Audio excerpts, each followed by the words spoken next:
the poems of Basavanna. So here is a poem. It is very easy poem, one of the very easy poem. So it is master of the house, is he at home or isn't he? It's a translation. Of course, it is you know uh, the original poem is actually it's good to read. Translation is just it's just there for our purpose, right? We need to read it in English, so that is why the translation is given. But it is easier if you read it in Kannada. The problem is I don't have the Kannada text, but if anyone find you can share it with us. ಮನೆಯೊಡನೆ ಮನೆಯೊಡನ್ ಒಡೆಯನಿದ್ದಾನೋ ಇಲ್ಲವೋ. So that is the title of the vachana actually. This the vachana which is in uh, which can be found in Kannada. Either way, we are going to deal with the English version, of course, because that is what we are dealing with. The master of the house the master of the house. Is he at home or isn't he? By Basavanna. Okay. Grass is on threshold. Dirt in the house. The master of the house, is he at home or isn't he? Right. So there is grass on the threshold. Threshold is at the entrance of the house there would be threshold. Threshold is what we call as hostile. So just in the front door there would be threshold. And threshold is considered to be very pious, as well as threshold is considered to be uh, you know a very important part of the house. Women usually wipe the threshold every single day. They put rangoli on that, and they put flowers on that. So the threshold is something which people tidy every single day. Not just that, it is the first thing people tidy in a particular day, right?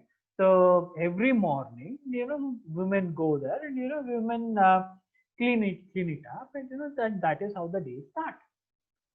So that is something women do every single day. So if the grass has grown on the threshold, that means what is the meaning of it? Right. So the meaning of it is, the grass in a sense, it's a weed. It's a it's a plant of no importance. It's a weed. So the grass, if the threshold has, the grass has grown on the threshold, that means it is not catered. It is not tidy. It's not taken care of. Dirt in the house. House is very dirty, right? So the dust, if you touch something, you can feel the dust in your fingers. So that is dirt in the house. Okay. If that is the condition of the house, we all obviously get a question: is there a master in the house or is he not? Is someone living there or is no one living? Right? Because if somebody is living there, they must have cleaned it, right? At least most people like their place tidy. Nobody likes it dirty, except for few people. There are always an exception. Some people like it dirty, but most people like their places clean, their house clean. So if that is the case, if the grass is on the threshold, if the house is filled with dirt, we get a question: is somebody living there or not? Master of the house, is he at home or is he? Right. So continuing the same logic, lies in the body, lust in the heart. No, master of the house is not at home. Right. So the same way, earlier it's a question. If the master of the, if the grass is on the threshold, dirt in the house, we get a question whether there is a master or not in this house, whether there is someone living in this house or not. Same way, if a person, if a person is filled with lies as well as lust in heart, that means he has bad intentions. Intention is also bad, and the action is also bad. The speaking is also bad. If that is the condition, definitely master of the house is not there. Definitely the master of the master of the house is not at home. Definitely the master of the house is not at home. And who is that master of the house? Right? Who are we talking about? Earlier we are talking about the master of the house, that the eldest person in the family or someone. Right? When we are still speaking about the house. Right? But here, in a person, if the body is of lies and the heart is of lust, the master of the house is not definitely not there, and the master of the house is actually the Lord of meeting rivers, Kudala Sangama Deva. Right? So it means that if somebody has bad intentions, and if somebody is speaking lies, then you can definitely identify the God is not with him. Kudala Sangamadeva is not with him. Okay. So that is the meaning of the book. Very simple. And there is nothing much to it. The grass is on the threshold, dirt in the house. Master of the house, is he at home or isn't he? If that's the case, lies in the body, lust in the heart, no, master of the house is not at home. Our Lord of meeting rivers, Kudala Sangama Deva. That's all. Hey, any questions? No, sir. Very simple poem, very easy poem. There is no much to discuss about. Right? We'll go to the next poem, Kabir. The spring season is approaching. Okay, so this is the Kabir's poem. Kabir, Kabir Das, Kabir Das was, he used to live in North India. So, where was he? He was in the city of Varanasi, and he was the student of Swami Ramananda. Ramananda is also a very popular sage of his time. He was born in a Muslim family, but still, he used to love, he used to love Krishna. Yes, Krishna, right? Kabir Das, I'm not very sure whether he was a Krishna or Rama. Either way, one of them.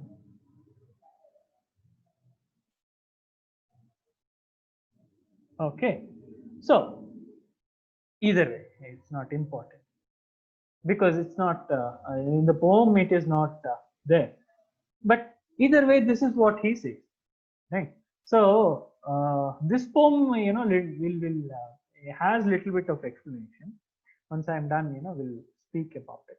So, who will help me meeting with my dearest? Question. Who will help me meeting with my dearest? How shall I describe the beauty of my dearest? Okay. So first question. Who will help me meeting with my dearest? So that means he has a dearest. He wants to meet him, and the dearest is God, right? So how do you right? It is who. It's not just who is willing. The question here is who will help me to go there? Who is capable of helping me to go to my Lord? Right. So that is the question. Who is capable of taking me to God? Right. So that's a question. And unrelated, immediately he asks another question. This is not related to the first question. How shall I describe the beauty of the dearest? That means it is not possible to describe the beauty of this dearest. His dearest is his Lord, of course, right? Because why is it difficult to describe the beauty of his dearest? His dearest, who is immersed in all beauty. This thought is very, very important, right? So, how shall I describe the beauty of the dearest? Because the beauty of who he is the Lord who is immersed in all beauty. So, whatever is beautiful you find, there lives his God. There lives his God. Okay. So, that means, if whatever the beauty he sees, right? If he sees a waterfall, that reminds him of his God. Right? He sees a beautiful painting, that reminds him of God. He sees a beautiful dog, that reminds him of God. Yeah. Funny, isn't it? Dog reminding of God, right? Just reverse. So, but the thing is, whatever he sees beautiful, there he finds God. It's not that he is making an active effect, active what is that called? Active attempt in finding it. Naturally, he sees God. It's not that he is making an attempt. That is why the God is appearing in this beautiful object. No, that is not the case. Naturally, wherever he sees beauty, there he sees God. Right. So that color, still he is speaking about the God. That color colors all the pictures of the universe, body and mind alike. Forget all things else in that beauty. So he, the God, is that color which colors all the pictures in universe. That means everything is beautiful which he finds, everything he sees. That is, everything he sees is beautiful, and everything which is beautiful consists of God. Right? And what he's trying to say is, the reason for beauty in things is because the God is living in it. Right? Otherwise, without God, there is no beauty. Right? So that is, that is how he is trying to describe the God. And whenever you see something beautiful, right?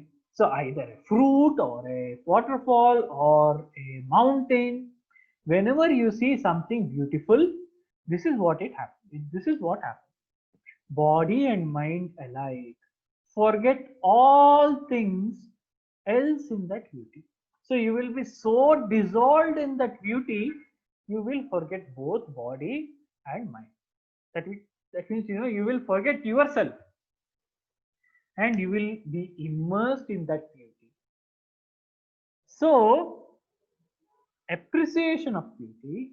So let me stop. Let me pause here for a moment and try to describe you the appreciation of the beauty, the noticing of the beauty itself is actually like meditating about God, right? So uh, the worship of beauty itself is the worship of God. That is the idea, because everything that is beautiful is made because the God is living in it. Since God is living in it, things are beautiful. So that is why if you appreciate beauty, you are appreciating God. Right? So that is the idea here. He who has these ideas, the play of spring is his. A person who has these ideas, a person who believes that everything which is beautiful, there is an existence of God. The God exists in beauty, and the beauty is the indication that the God is existing in that. A person who believes this is who? Is a person who believes this. The spring of the play of spring is his. Right? That means his life will be spring. His life will be beautiful. His life will be enjoyable. The spring stands for the beauty. Spring stands for enjoyment, right? The play, the life itself becomes a play of spring. The life will turn enjoyable. The life will turn delightful. This is the word which is unutterable. Right? So this is something which cannot be told, which can only be experienced. This is something which cannot be explained. This is the word which is unutterable. Saint Kabir, there is very few who know this mystery. So there aren't much who knows this mystery, right? There are very few people who knows this. Why is he saying this? First question: who will help me meeting with my dearest? Right. So the person who help me with, who can help me to go towards my dearest, who can help me to go to my Lord, is the person. It should be the person who knows all this.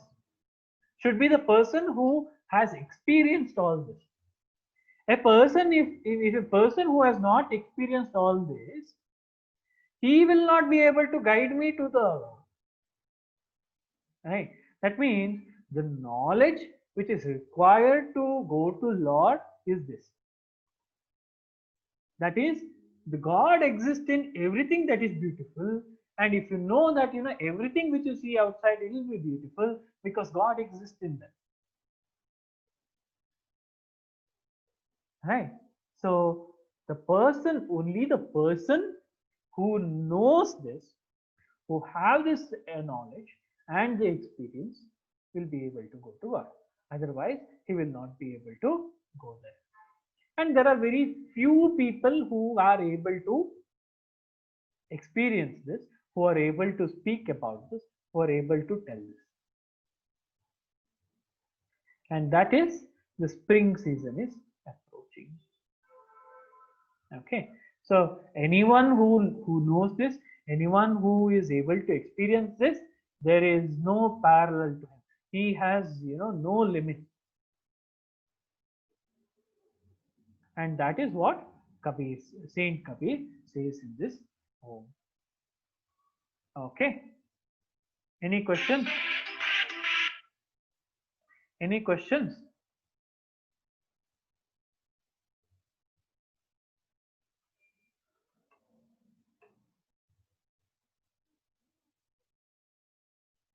Have you understood both the poems?